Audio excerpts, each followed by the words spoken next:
আশ্বস্ত করছে, আমি সেটাকে বিশ্বাস করি না। আচ্ছা আচ্ছা, বিশ্বাস করি না এই জন্য, এর আগে বেড়াডুমা একটা একটা বাচ্চা সিজার করবার যে আয়সা খানও মারা গেছে, এটা আমার উপরে দায়িত্ব করছিল। তাদের সাথে অনেকবার বসার পরে মাননীয় এমপি মহোদয় আমাকে দায়িত্ব দিয়েছিল, এটা আমি মিটাইতে পারি নাই। তাদের হাত দেখলাম অনেক লম্বা। আচ্ছা আচ্ছা, এটা যেহেতু আসলে যে মারা গেছে তাকে তার ফেরত আনা যাবে না, একটা দরিদ্র পরিবার সে। তাদের সাথে একটা সিদ্ধান্ত নিল, আমরা আগামীকাল সন্ধ্যায় একটু হাসপাতালে কর্তৃপক্ষ বা তাদের যে নেতৃবৃন্দ আছে, তাদের মালিক সমিতি আছে, তাদের নিয়ে আমরা আগামীকাল সন্ধ্যায় একটু বসতে চাইছি, দেখে আমাদের কি বলে। সে আশ্বস্ততা তারা দিচ্ছে আমাদের। আগামীকাল সন্ধ্যার বিষয়ে আশ্বস্ত করছে। আগামীকাল আর এই রোগী যে যাচ্ছে কি তাদের ভুল চিকিৎসায় মারা গিয়েছে এই সব কোনো স্বীকার করছে কিনা ওরা?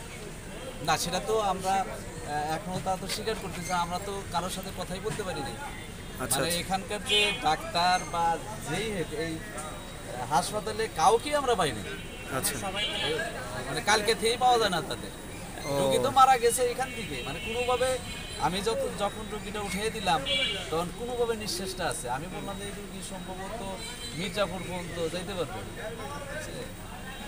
আপনার কাছে আমার একটা প্রশ্ন, এই হাসপাতালে বিগত 4 মাস পূর্বে একটা রোগী মারা গিয়েছে। সম্প্রতি টাঙ্গাইলে বেশ কিছু ক্লিনিকে মাঝে মধ্যে রোগী মারা গেছে, মানব সেবা হাসপাতালে মারা গিয়েছে। আপনি যেহেতু দায়িত্বপ্রাপ্ত এখন উপজেলা চেয়ারম্যান, এইভাবে যে মাঝে মধ্যে রোগী মারা যাচ্ছে, আমরা দেখি যে একটি পর্যায়ে সব মীমাংসা হয়ে যায়, হয়তো টাকা পয়সা দিয়ে অথবা অন্য কোনোভাবে ওদের মীমাংসা হয়ে যায়। কিন্তু আসলে এটা সমাধান কোথায়? আমরা একটা সমাধান চাচ্ছি যে এটা কেন হচ্ছে বারবার, এটা মানে সবচেয়ে বেশি হচ্ছে আমরা বলতে পারি। এর সমাধানটা কি? দেখেন, আপনারা সাংবাদিকবৃন্দ যারা আছেন আর আমরা জনপ্রতিনিধি যারা আছি, আমরা কিন্তু সবাই একদম তৃণমূলে মানুষের সেবা দেওয়ার জন্যই কিন্তু, তাই না?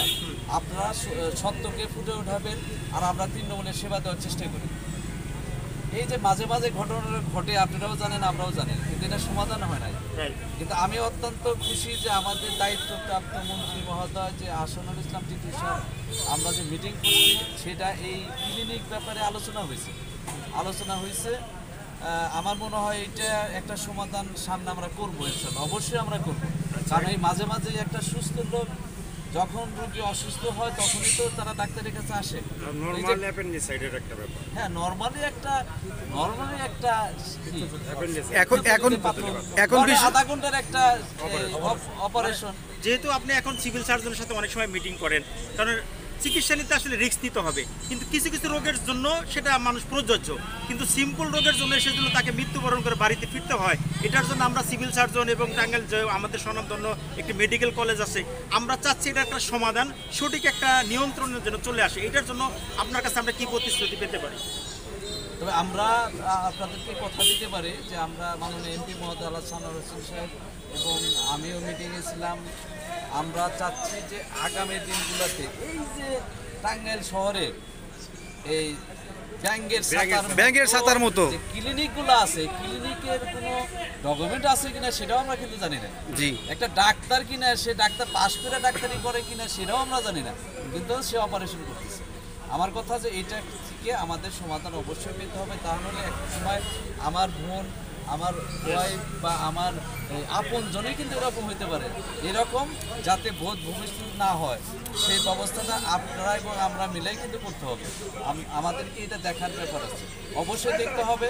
তা নাহলে এই মানুষ চিকিৎসার সেবা নিয়ে এসে সে লাশ হয়ে বাড়িতে ফেরত যাবে, এটা মাঝে মাঝেই ঘটতেছে। এটা বোধ ভবিষ্যৎ যাতে না হয়, আমি আপনাদের মাধ্যমে আমি সাধারণ জনগণ যারা আছে তাদেরকে আমি এইটুকু মেসেজ দিতে পারি যে সামনে এটা আর হইতে দেওয়া যাবে না। এটা আমাদের দায়িত্ব এবং ইমানের দায়িত্বের মধ্যে পড়ে আমাদের। এটা আমরা করব, এটা যাতে করে আর দ্বিতীয়বার না ঘটে এই জন্য কঠোর অবস্থান থাকবেন। অবশ্যই আমাদের কঠোর। আমার একটা প্রশ্ন, আপনি যেহেতু মিটিংয়ে ছিলেন মেডিকেলে, যদি মেডিকেল কিংবা টাঙ্গাইল জেনারেল হাসপাতালে